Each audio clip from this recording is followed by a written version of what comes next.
Hello, my name's Mrs. Tyler, and today we're going to do some GCSE biology revision where we're going to make a knowledge organiser looking at reproduction and meiosis. It looks a bit like this.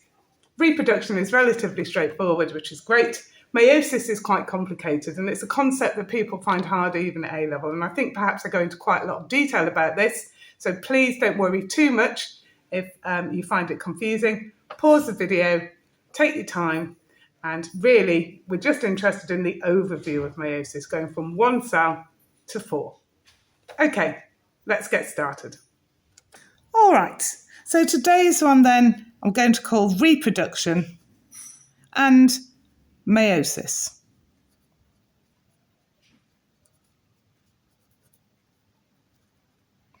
This is on both dual and triple award, so whatever type of biology you're doing, you need to know today's topic.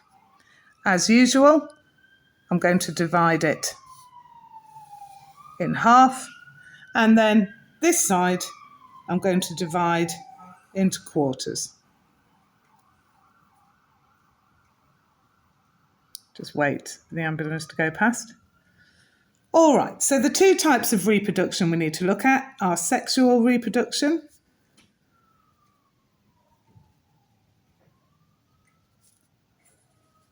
and asexual reproduction.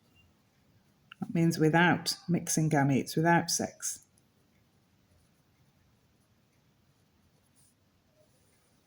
And lastly, we're going to look at how the sperm and egg are made in the process of meiosis.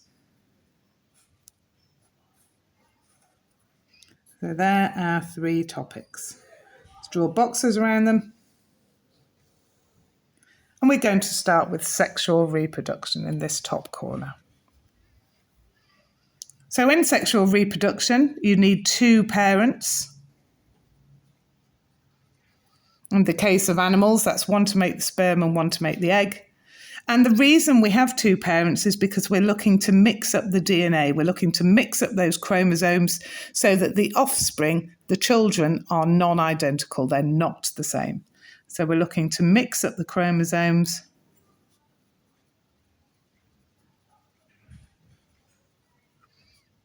so that the offspring are non-identical.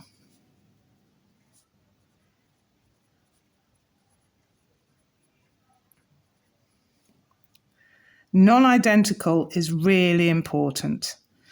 In survival, we want as many different combinations of characteristics as possible so that we're likely to survive. And that's why lots of organisms reproduce sexually, so that the offspring are all slightly different and are more likely to survive. So we're going to draw out fertilization. So we're going to draw a sperm, an egg, a fertilized egg, and then an embryo. So 4 things. Let's start off then with the sperm. Sperm's got a slightly pointed head. Behind it, it's got a section full of mitochondria, and then it's got a big flagellum to help it swim.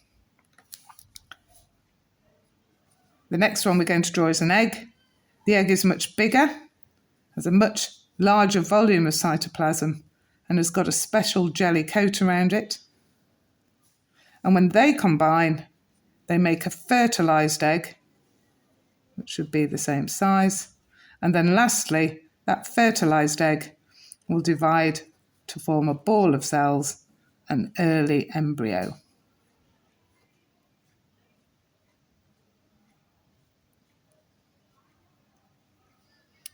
All right then, let's start with the sperm. The sperm is a type of gamete. So the sperm and egg are gametes. It just means sex cell.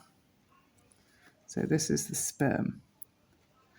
Inside the sperm's nucleus are chromosomes, but unlike inside your chromosomes, which are in pairs, in a sperm, they're on their own. So I'm going to draw 1 long chromosome and 1 short one. They're not in a pair, they're single chromosomes. We say it is haploid. Haploid means half the number of chromosomes, or single chromosomes.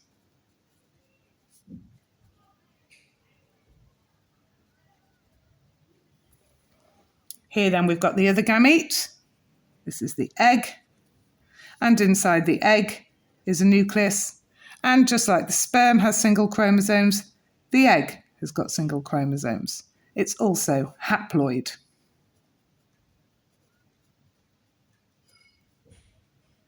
Now, when the sperm and egg meet, it's called fertilization.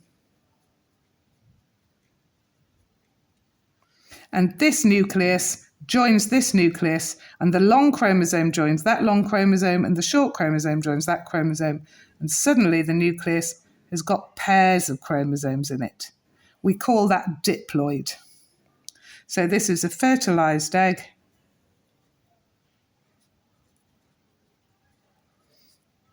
And the chromosomes are in pairs.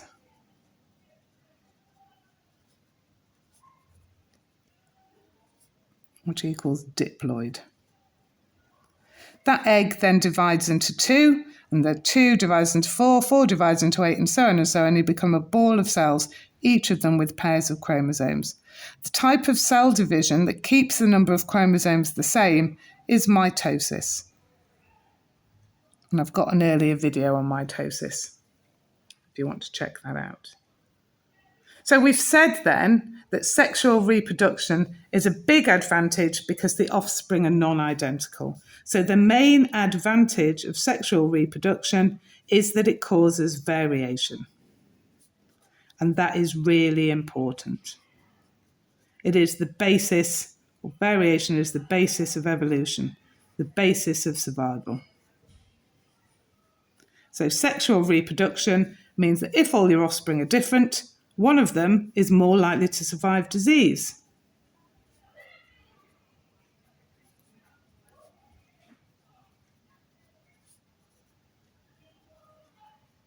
Another might be more likely to survive a change in the environment, so if it gets hotter or colder.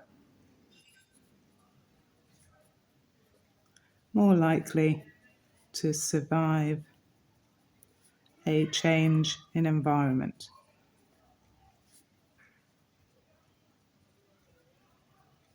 So that variation is incredibly important, and the reason why most higher organisms, including plants, use sexual reproduction. Asexual reproduction then means without sex. So this time instead of 2 parents, there's only 1 parent. And this time, instead of mixing up the chromosomes, there's no mixing of chromosomes. The chromosomes are exactly the same as the parents. They're all identical.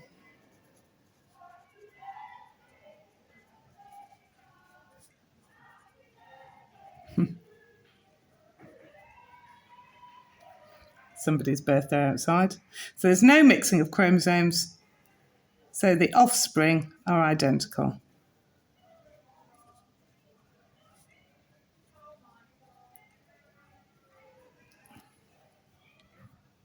Let's have a look then at an example of asexual reproduction.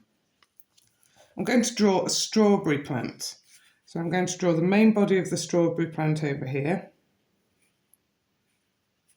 That's going to be its leaves.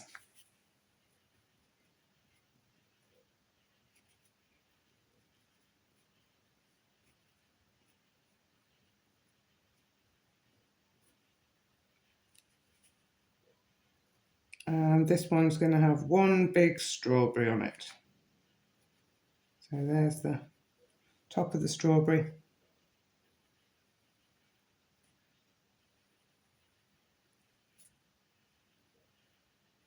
And there's the seeds on the outside.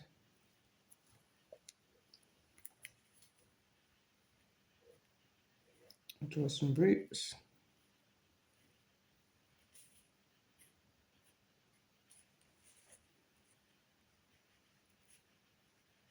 So there's our parent strawberry plant. I've chosen strawberries deliberately because of these seeds on the outside of the strawberry fruit. So these seeds are made by sexual reproduction. So pollen meets the ovule, fertilizes it, and it swells up and fills up with sugar and hopes that a bird is going to come and eat them, eat the seeds, and then carry them away and poo out the seeds somewhere else and spread those seeds further away. So strawberry plants make seeds to increase variation and increase the distance that those new baby plants can grow. But they do have another way of growing. They can also divide by asexual reproduction. They send out runners, and runners are like long side arms, thin stems that grow along the surface of the soil, and then they start to grow leaves on the other end. So this, on the other end, oh, that's not very good, on roots, is called a plantlet. Okay, so this is a runner. Here we've got seeds made by sexual reproduction, so show variation, which we said is really important. And then we've got these runners and this baby plantlet, or the offspring.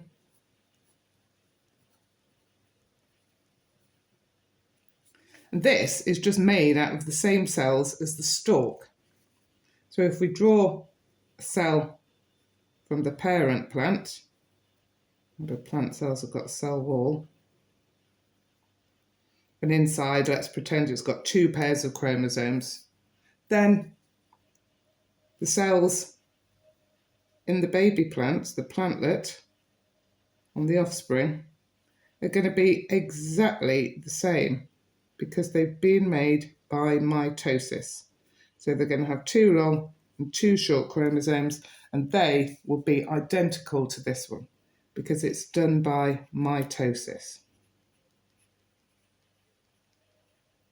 Whereas this one, the seeds are made by meiosis. I'm going to talk about that in a minute. So this plant here, made by a runner, made by mitosis, is going to be identical. It's going to contain the same chromosomes.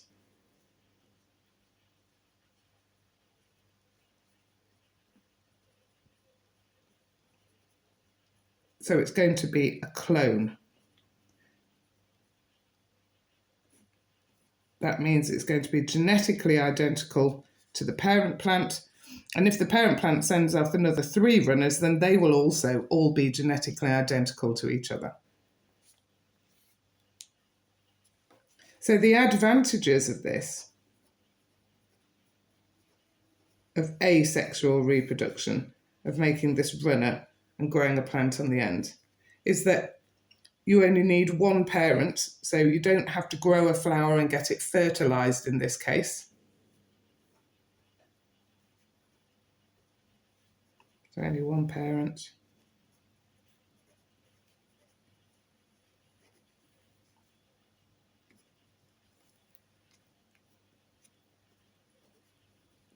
No need to find a mate.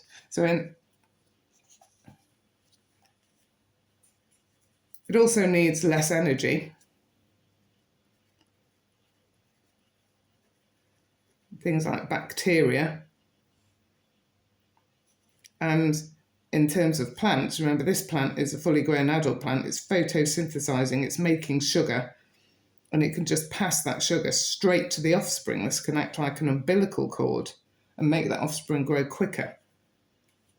So it needs less energy for reproduction, but it can also happen faster. And that really is the key.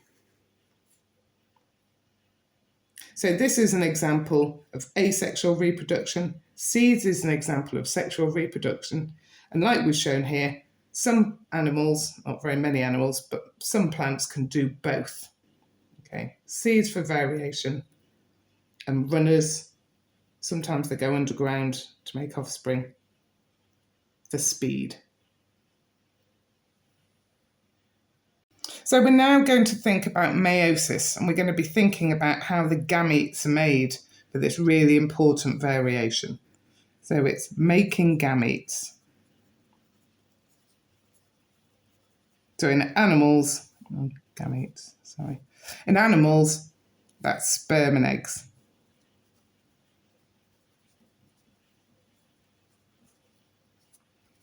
Remember that gametes are haploid, which means half the number of chromosomes, so it means 23 single chromosomes instead of 23 pairs of chromosomes.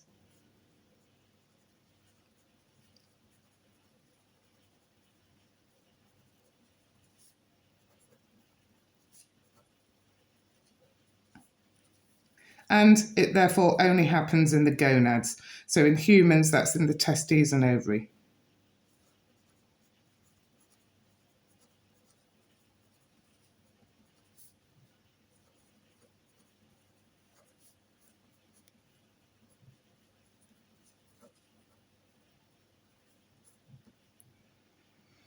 So we're going to draw out the process of meiosis. And because we're wanting to make haploid cells, or cells with half the amount of chromosomes, or single chromosomes, it means we need 2 divisions.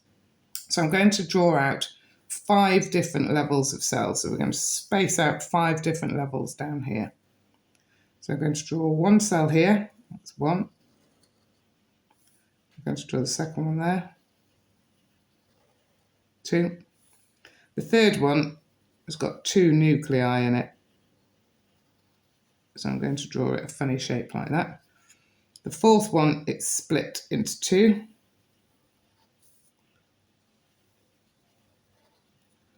And the fifth one, it's in 4 separate cells at the bottom. 1, 2, 3,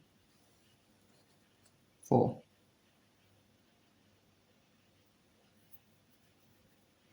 Right, let's start at the top then. We're going to draw a nucleus. And we're going to pretend that this is a cell found in the testis or in the ovary of an organism that only has 2 pairs of chromosomes. Remember that chromosomes most of the time look like single wiggly worms. But when that cell is getting ready to divide, that DNA replicates, so it makes a copy of itself that joins onto the pair, and so it looks like crosses. So in the first step, DNA replicates or copies.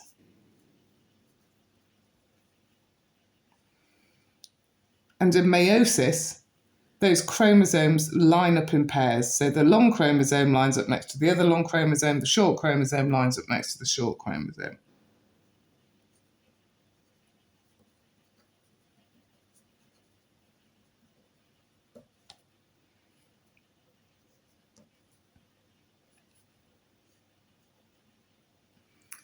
Now we're going to start the first splitting of this cell in the testis of ovary.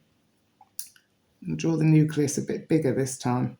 And what happens is this chromosome is pulled this way, the whole cross, both copies, and this chromosome is pulled this way. So we get 1 chromosome dragged to that side and 1 chromosome dragged to that side. And the same with the short ones. 1 chromosome to that side, 1 chromosome to that side.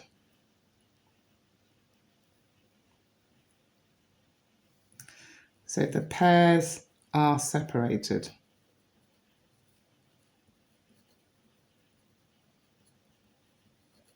So the cell makes fibres, spindle fibres, to pull them apart. In step 3 then, the nuclear membrane, so the membrane that goes around the edge of the nucleus, wraps 2 separate ones. So it wraps up each bundle of chromosomes. So now we've got 1 cell, but with 2 nuclei, and it's got 1 big chromosome and 1 small chromosome in each, because they've been separated. And that will then start to split into 2 cells. So the membrane and cytoplasm will start to split. So it makes 2 nuclei.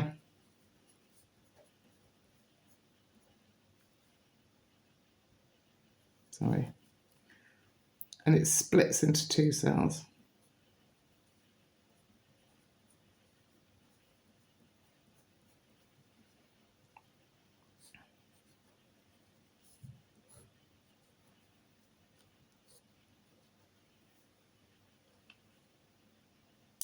So now we've got 2 cells, and we've got, therefore, a big nucleus in each. And this time, the separate copies of DNA are separated. So it's one strand from that side, and the other strand goes to that side, and one strand to that side, and one strand to that side. And this first division, it's the whole cross, the 2 copies of DNA. And in the second division, it's just one copy of the DNA.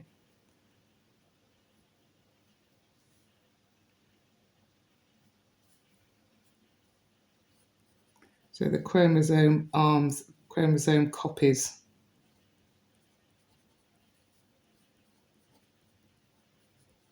are separated. And then lastly, you can see that this will split into 2 nuclei and this will split into 2 nuclei. So we'll end up with 2 cells here and 2 cells here. Each of them will have one big chromosome and one little chromosome. One big, one little. One big, one little.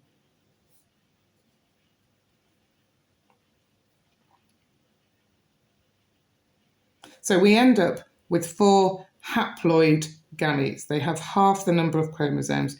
We started off with 4 chromosomes in the body cell of this organism, and the gametes have only got 2 chromosomes. Okay. So the meiosis then makes 4 haploid cells.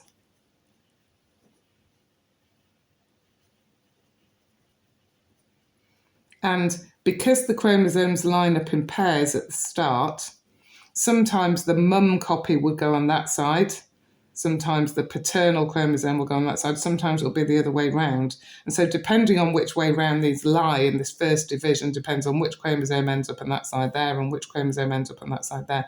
It means that these gametes can all be different to each other. So they all show variation.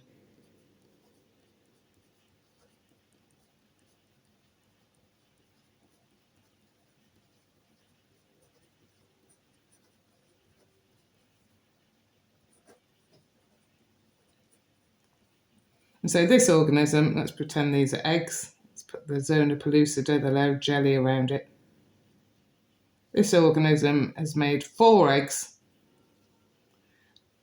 And this egg is going to have different chromosomes in it to this egg. And because fertilisation is random, it's not like it chooses which egg is getting fertilised. The offspring are going to be different. Right, that's it for today. Well done, everybody. You know your job now is to go away, read, cover, recite, and then have a go at testing your knowledge with some exam questions. And I'll see you next time.